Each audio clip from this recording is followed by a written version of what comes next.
आइए बाबू, आप लोगों के 2025 के लिए सबसे बेहतर क्वेश्चन, जो कि हर एक पार्ट से बाबू, ग खंड हो तो क खंड हो तो हर एक पार्ट से 5 क्वेश्चन उठाया जाएगा। वो आपके लिए वीवीआई क्वेश्चन होगी। आप एक बार देख के जाइए और आपके क्वेश्चन बिहार बोर्ड में 2025 के पेपर में देखने के मिलेंगे। ठीक है बाबू। तो पहला पार्ट श्रम विभाजन और जाति प्रथा से लिए। इसमें 5 क्वेश्चन, 1 2 3 4 5। ये पांचों क्वेश्चन पर थोड़ा एक बार केयर कीजिए। टोटल हम क्वेश्चन बताएंगे, बस 5 क्वेश्चन के बहुत इंपोर्टेंट है पांचों। देखो बाबू, पहला क्वेश्चन, लेखक किस विडंबना की बात करते हैं और विडंबना का स्वरूपन क्या है? विडंबना मतलब होती क्या है, मेन बात यही होती है बाबू।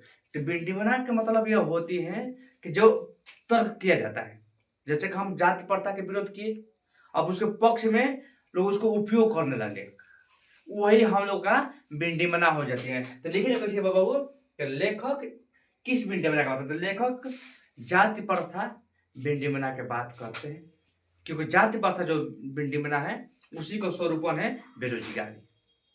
ठीक है ना बाबू। नेक्स्ट क्वेश्चन,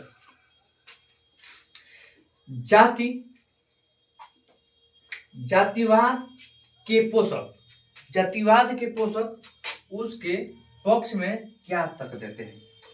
जैसे कि भीमराव अंबेडकर साहब इस बात पर आंदोलन किए थे, विरोध किए थे कि जीवन हमने जाति प्रथा का पोषक, पोषक मतलब क्या है बाबू, सपोर्ट करना, इसको पोषण पालन करना, उसी को पोषक बोलते हैं।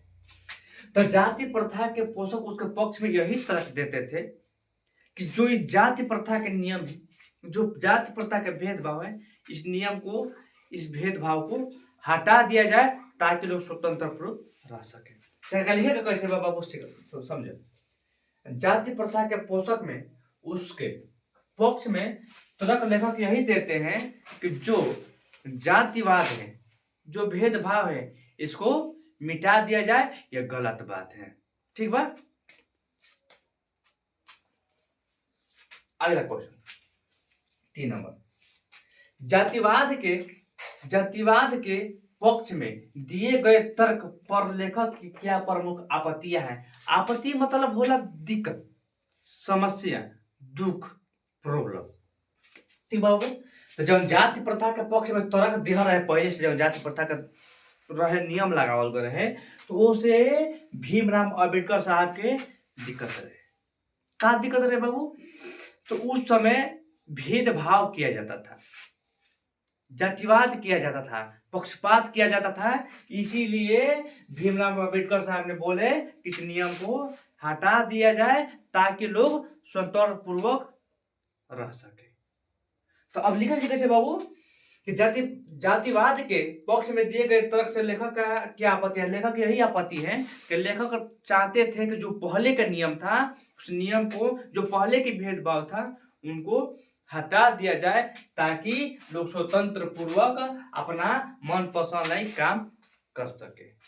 यही लेखक की आपत्ति थी, उन नियम को हटाना के इनकी वास्ते यही सोच थी। अगला क्वेश्चन में चौथा नंबर, जातीय भारतीय समाज में प्रथम श्रम विभाजन स्वरूपी रूप क्यों नहीं कही जाती है? देखो, जाति भारत समाज में श्रम विभाजन की स्वरूपी रूप इसलिए क्यों नहीं कहा जाता है कि जो हम लोग का स्रोत है, जाति प्रथा का स्रोत है, जाति प्रथा के नियम है, एकदम बिल्कुल खराब नियम है। सबसे अधिक कहाँ लागू है? हमारे भारत में लागू है। और हिंदू है तो मुस्लिम है तो सिख है तो ईसाई है, कहाँ हो रही है? भारत में हो रही है। अब भारत का हर एक स्टेट में जातिवाद है कि इस जाति से आते हैं, आप उस जाति से आते हैं, आप इस जाति से, इसीलिए जाति का स्वरूपन नहीं देखा जाता था।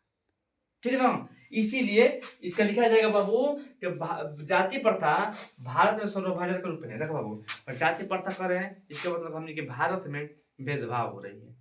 आप इस जाति के हैं, वो कार्य कीजिए, आप उस जाति के हैं, वो कार्य कीजिए। पहला भी नियम था, आज भी इस नियम को लोग कर रहे हैं।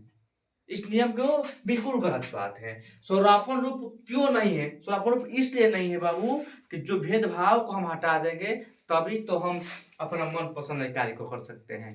यही बात हो। अब 5वां नंबर, जाति प्रथा भारत का एक प्रमुख प्रत्यक्ष कारण कैसे बनी? देखो बाबू, प्रत्यक्ष कारण इसलिए बनी कि भारत में बेरोजगारी की वजह क्या है? जाति प्रथा। भारत पिछड़ा होने की वजह क्या है? जाति प्रथा, भेदभाव। तो यही कहने का अर्थ है बाबू कि जाति प्रथा भारत में एक एक प्रमुख और प्रत्यक्ष कारण कैसे बनी?